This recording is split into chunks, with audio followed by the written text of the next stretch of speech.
You know a couple. Every anniversary, a 10-slide carousel. Every date night, a story with a heart emoji and a location tag. Every caption dripping with gratitude for each other. Their feed looks like a romance movie trailer. And then one day, silence. The photos disappear, the tags get removed, and 6 months later you find out they broke up, and it wasn't even recent. They'd been miserable for months, and somewhere behind all those blessed posts, one of them was already thinking about leaving. Nobody should be surprised because psychology figured this out years ago. The couples who post the most are the ones most likely to break up. The more a couple performs their relationship online, the faster it dies in private. This video will show you exactly why that happens, what those posts are really saying, and the quiet psychological damage that oversharing does to a relationship, even when both partners think it's harmless. Let's start with the thing nobody wants to admit. When you post about your relationship online, who is it actually for? Most people say it's for themselves, a memory, a way to celebrate the moment. And sometimes that's true. But research tells a more complicated story. A study from Albright College found that people who frequently posted about their relationship on social media were significantly more likely to have lower self-esteem and higher levels of relationship insecurity than those who posted less. Not slightly more likely, significantly. And here's why that matters. When you feel genuinely secure in a relationship, when both of you know what you have, there's less need to prove it to an audience. The relationship speaks for itself, quietly. But when something underneath feels unstable, when there is doubt or distance or a fight you haven't resolved, posting becomes a way to patch over the crack, not to fix it, to cover it. Because if the internet thinks you're happy, maybe you can convince yourself too. Psychologists call this relationship contingent self-esteem. It means your sense of worth is tied directly to how your relationship appears, not how it feels, how it looks. And once that switch flips, the relationship stops being something you live and becomes something you perform. And performances are exhausting, because the moment the camera turns off, reality is still sitting there waiting.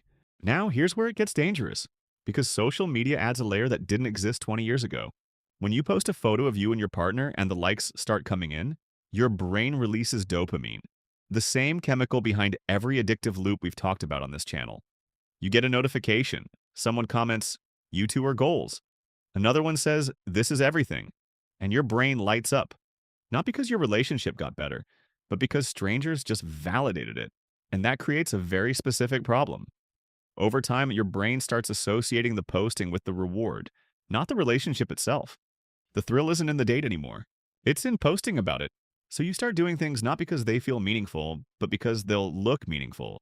You choose the restaurant that photographs well. You stay an extra 10 minutes to get the right shot.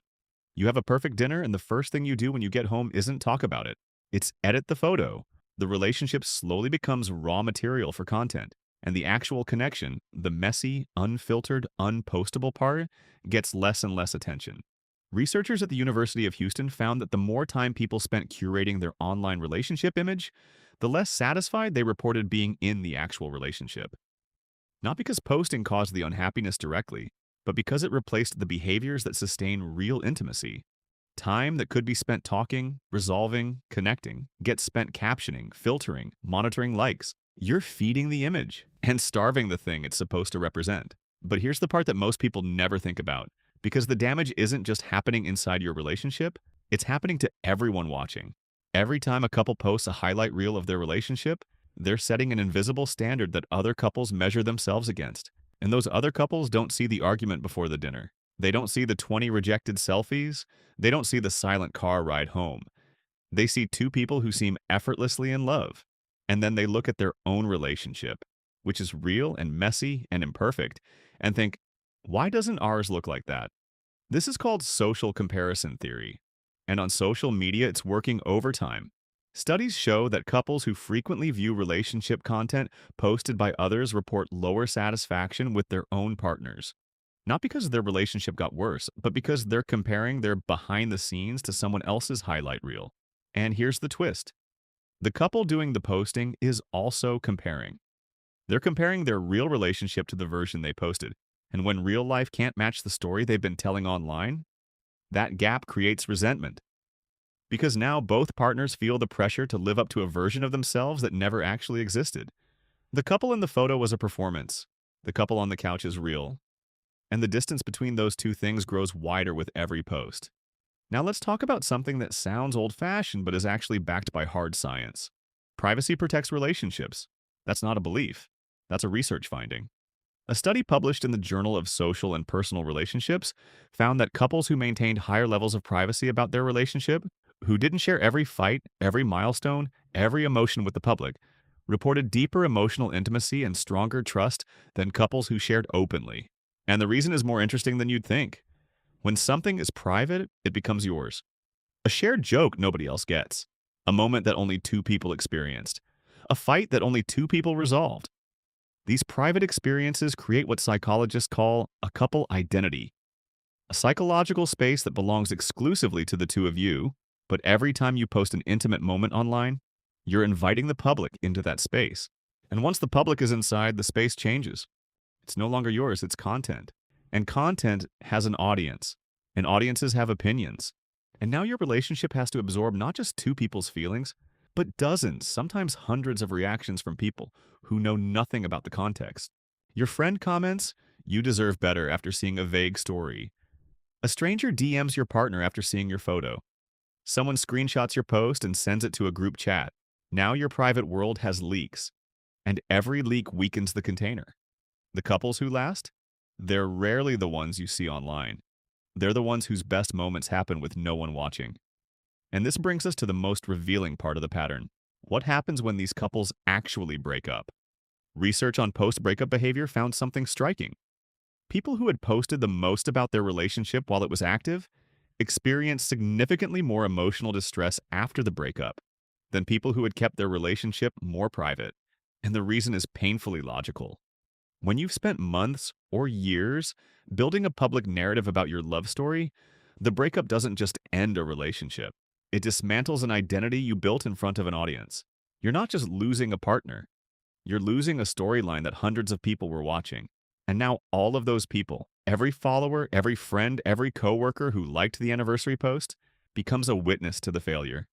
That added layer of public scrutiny turns a private heartbreak into a public event. And it makes healing harder because every time you go online, the evidence of who you used to be is still there. Tagged photos, shared albums, comments from friends saying, "I thought you two would last forever."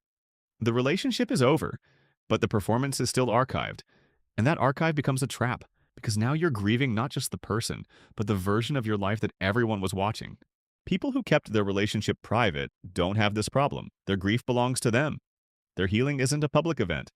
And their next chapter starts with a blank page, not a feed full of reminders. Now, I want to be clear about something. This video isn't saying you should never post about your partner.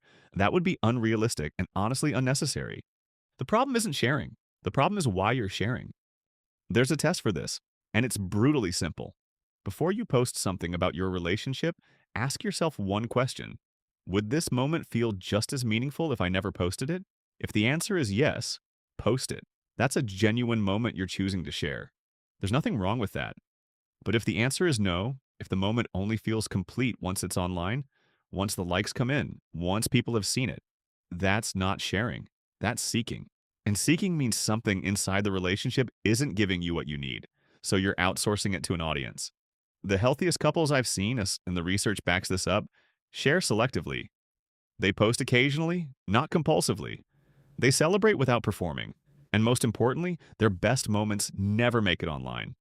Because those moments don't need an audience. They already have one, each other. If your relationship needs the internet to feel real, the relationship isn't the problem. The need is. And the moment you stop feeding the performance and start feeding the connection, everything changes, not your follower count. Something better, the actual relationship. If this made you rethink the last thing you posted, you're already ahead. Subscribe. We break down the psychology behind relationships every week. And if you know a couple who needs to hear this, send it to them, privately, not on their wall.